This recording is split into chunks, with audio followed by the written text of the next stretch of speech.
Hi everyone, my name is Larue. I'm currently coming to you from Wyoming. Obviously, because of all this quarantine stuff, a lot of people's lives are in the air. I've been bouncing around through California, and I'm now been in Wyoming for the past couple months. Obviously, this quarantine stuff is super weird for everybody and has upended a lot of people's lives. I feel very lucky myself that I do something, music production, that is completely unaffected by the quarantine. Has actually been pretty good because it's forced me to sit down and learn a lot of stuff that I wouldn't normally have time to do because I'd be working a job. I just finished my first beat tape, completely instrumental, no lyrics, no singing or rapping on it, which is the first time that I've ever done this. There's a couple reasons for that.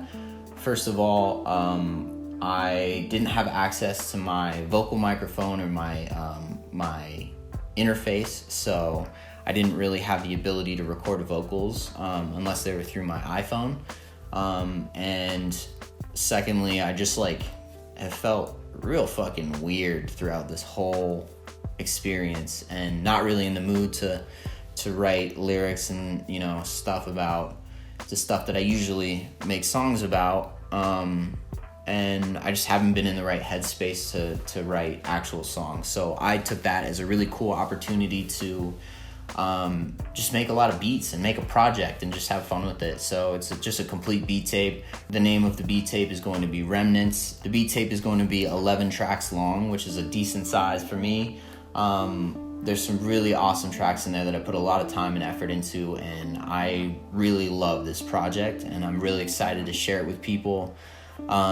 It will be available for streaming on all sorts of platforms on June 26th. I'm very excited about this, and I hope other people enjoy it half as much as I enjoyed creating it. So if you send me a screenshot of you following me on Spotify, then I'll go ahead and send you the album before it's released, which is super cool. And if you're really interested in listening to it, just let me know, and I'll send it to you personally. So yeah, it'll be available June 26th, which is about roughly a month from now. And I'm really excited about that. Anyway, so I'm starting a 30-day beat challenge where I'm going to be recording myself every day, making a beat from start to finish, and it's going to be a really awesome opportunity for me to just give people a glimpse inside what I do. And drop some knowledge and just give some tidbits, because honestly, I've spent the past 2 years of my life doing solely this and putting all my effort into solely this. So yeah. All right, so this has been my setup this whole time here in Wyoming. This is the Akai MPK-25, and I've actually had this since I was 14, and when I initially got it, I didn't even know how to use it. This is the Machina MK2.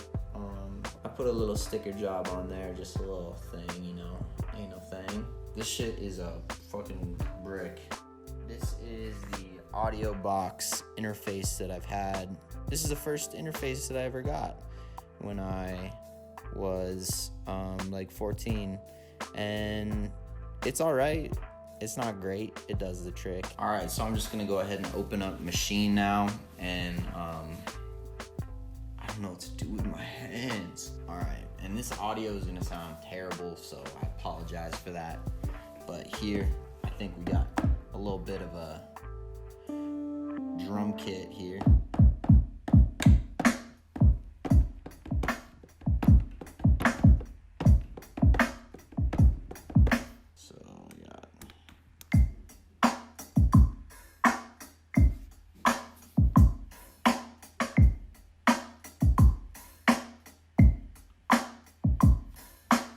Alright, so that's just a little drum kit I threw together. This kick, I really like to go for kicks with a lot of low end, not with a lot of tchotchkes and shit in the high end. Just something clear and straight to the point. That's all we want. And then that's your pretty standard snare. I've been really digging organic drum sounds lately, not a lot of trappy stuff. I think on the beat tape there's one or two trap claps actually, and for the most part it's a lot of this organic sounding drum stuff. And then for all of my beats I put this on the drum bus, I put this saturator on, and what the saturator is going to do is just cause it to have a lot more like fullness and warmth. And I don't really know what it does, but it just makes it sound better, and it's going to generate a lot more like full sounding drum kit, more punchy, more aggressive, and that's what we want, let's be honest. So for the sample, here we have the sample, and I got this sample from sounds.com, which is a really awesome site to get. It's actually through Native Instruments. It's a really awesome site to get loops, really anything that you could want, like vocal samples, bass sounds, drum kits, everything. They got everything. So this is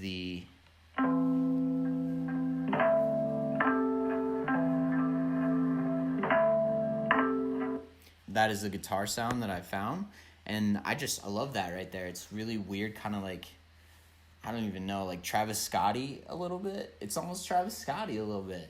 And no, not that one. Also this one.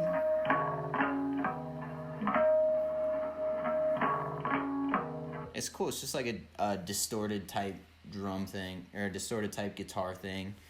And then I went ahead and chopped this up. I'm fucking up today.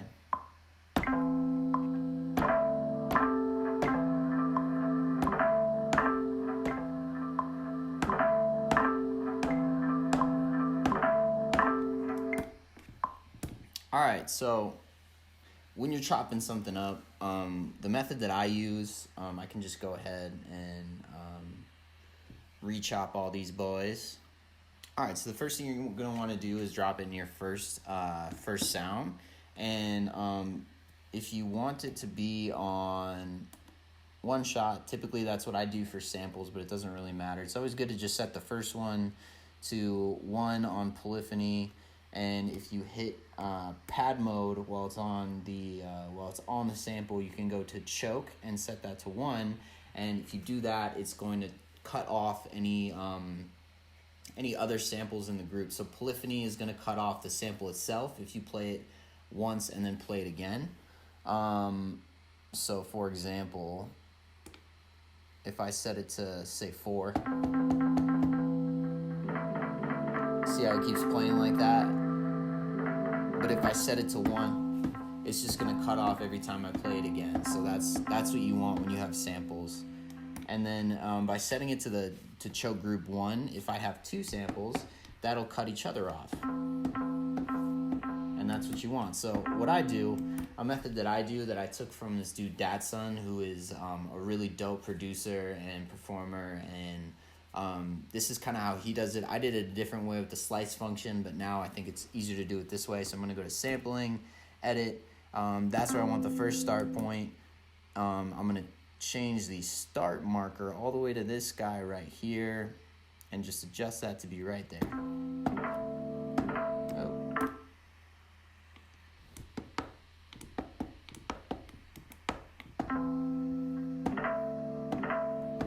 And then just each time I'm hitting duplicate and then hitting the pad and then duplicating it to another pad. Alright, so I really enjoy Guitar Rig by Native Instruments. It's an amp emulator. Meaning that it just models the sound that a normal amp would have. I really like all these clean presets that they have.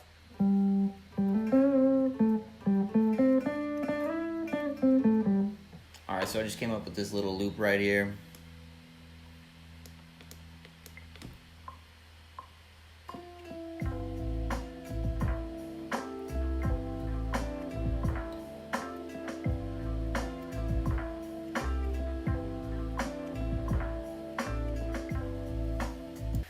Here we have the drum kit. There's no noise, so I'm going to turn the noise up. Here we have the drum kit. Whoa, bitch, what the fuck? What is that? And then I have the sample.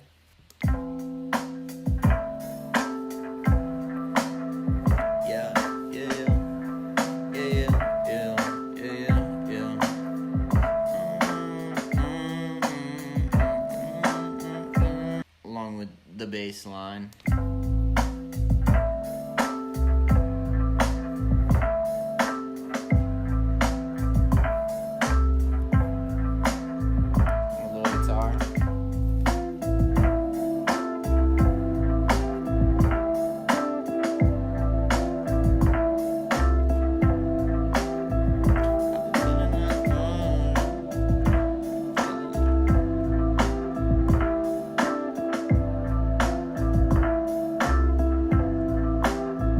so I went ahead and put in some guitar sounds, and they sound pretty good.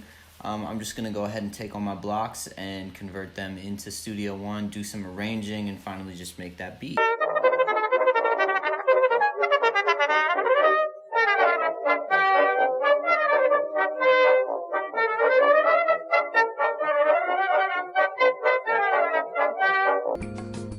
Alright guys, I just finished putting together the beat. I actually really like how it turned out. I hope you like it too. And just a reminder, please go and pre-save Remnants. It's going to be out June 26th, and it would mean so much to me if you pre-saved it and streamed it when it comes out, because I really put my fucking life into this beat tape. And again, I'm going to be doing another beat tomorrow, another video, and try to give a little bit more tips as well. So yeah, I'm going to just go ahead and play the beat, and I hope you guys enjoyed it. Make sure to like and subscribe, all that shit. See y'all.